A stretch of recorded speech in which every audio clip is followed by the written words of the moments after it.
네, 안녕하세요. 오늘 해외 건설 프로젝트 계약 관리의 중요성과 대학 융합 교육의 가능성이라는 주제로 말씀 나눠주실 현대건설 박영일 팀장님을 모셨습니다.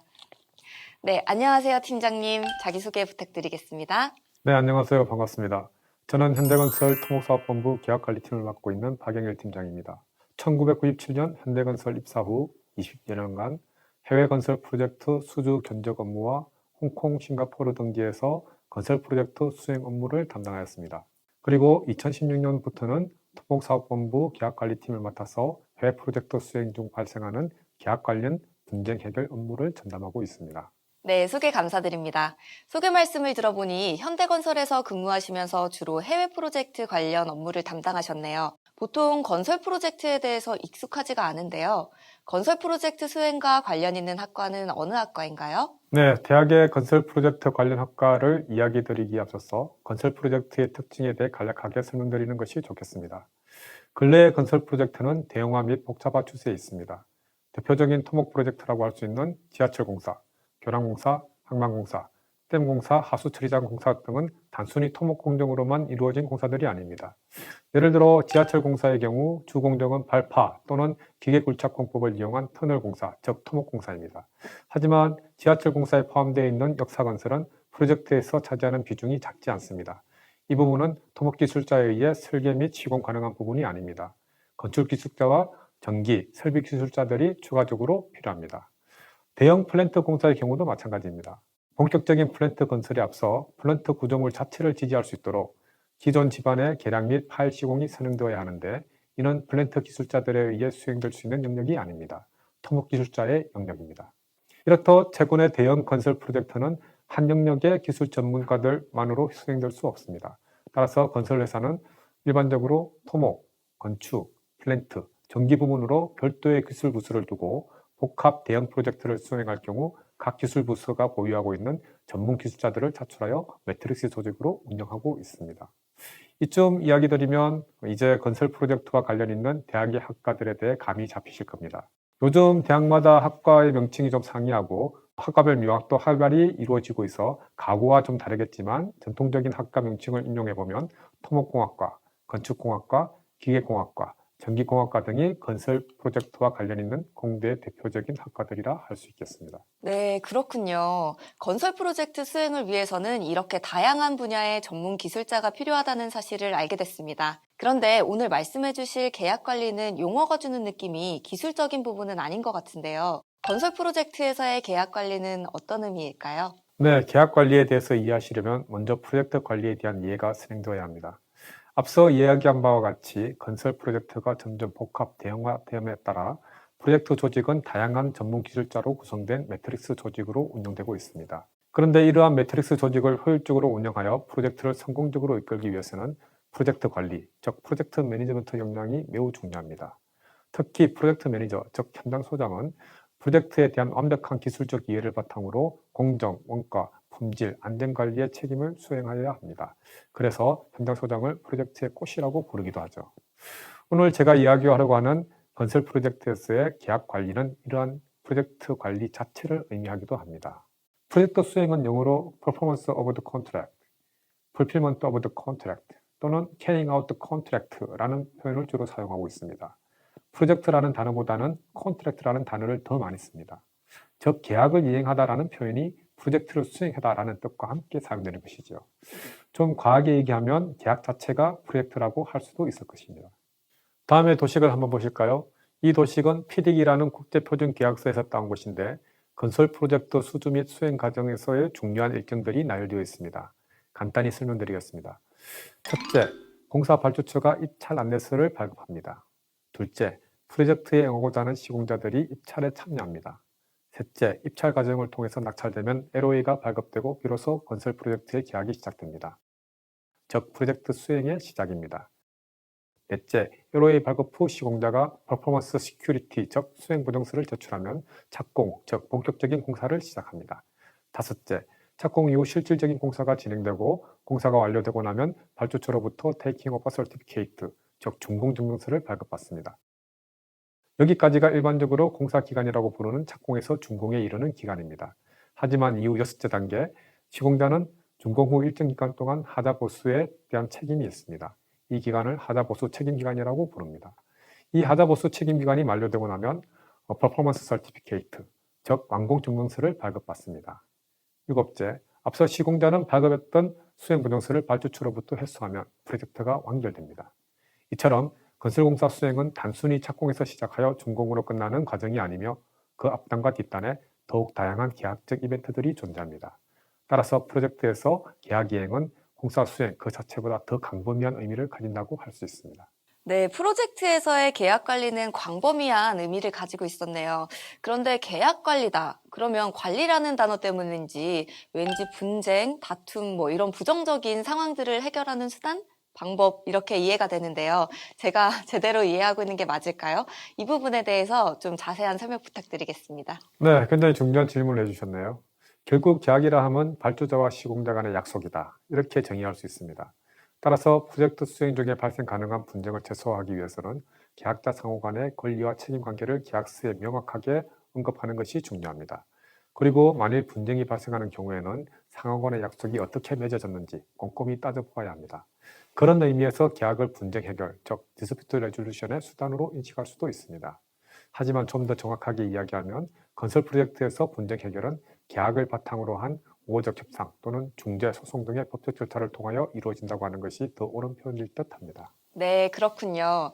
그러면 건설 프로젝트 수행 중 발생할 수 있는 발주자와 시공자 간의 주요 분쟁에는 어떤 것이 있는지 좀 전에 말씀해 주신 분쟁 해결 방법에 대해서 좀 더 자세히 설명해 주시겠어요? 네, 이제 점점 오늘 이야기하고자 하는 핵심으로 다가오시네요.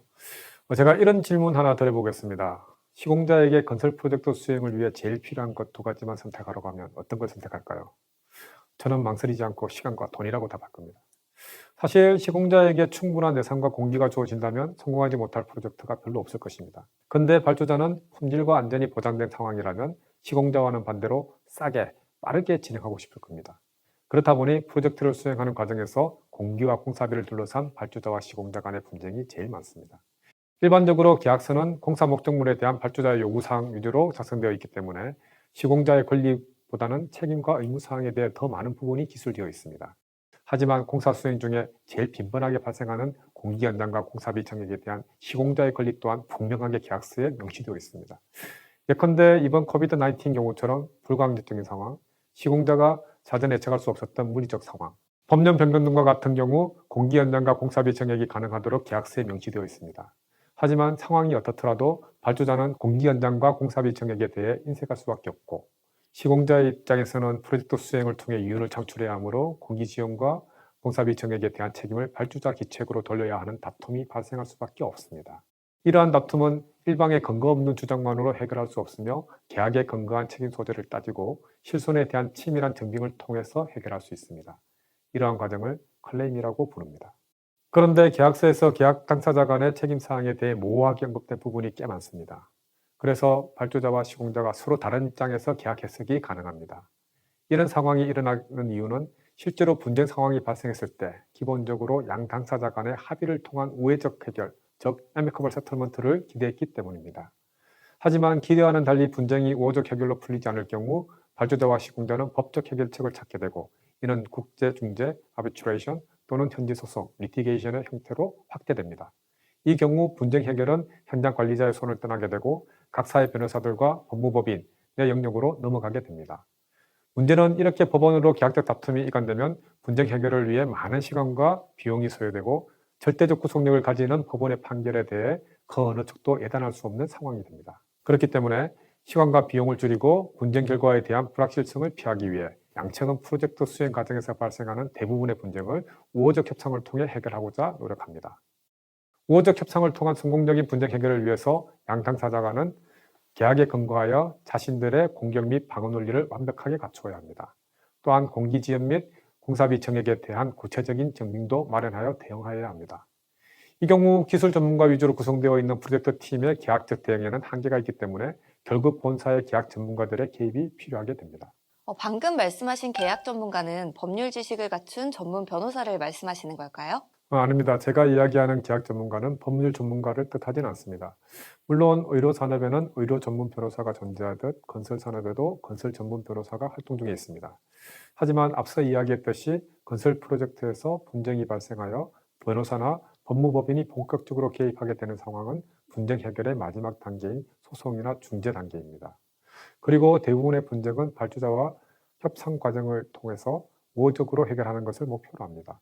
따라서 프로젝트를 잘 이해하면서 계약적 협상 능력이 뛰어난 엔지니어의 역할이 매우 중요합니다. 그래서 저희와 같이 기술 부서에 소속되어 있는 엔지니어로 구성된 계약관리팀이 프로젝트에서 발생하는 계약 분쟁을 1차적으로 해결하고 있습니다. 물론 이 단계가 실패하게 되면 법무실과 협업하여 변호사들과 함께 소송과 중재 단계를 준비하게 됩니다.